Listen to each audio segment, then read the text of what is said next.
మా గార్డెన్లో మల్లెతీగకి ఎప్పుడూ పువ్వులు ఉంటాయండి. 365 రోజులు సీజన్‌తో నిమిత్తం ఉండదు. పైగా ఆ పూసిన పువ్వు కూడా వెంటనే రాలిపోదండి. అలాగే ఉంటుందన్నమాట ఓ 2 డేస్ పాటు. అందుకని చక్కగా ఎప్పుడు పూలతోటి నిండుగా కనిపిస్తూ ఉంటుందండి.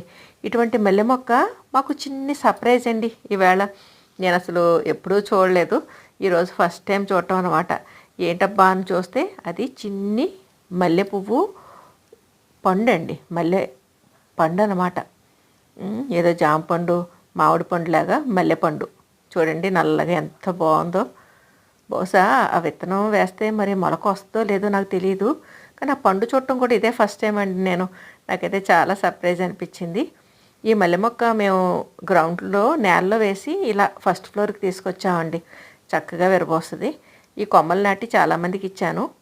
మంచి విత్తనం అండి. ఆ పువ్వు కూడా మంచి స్మెల్తో చాలా బాగుంటుంది.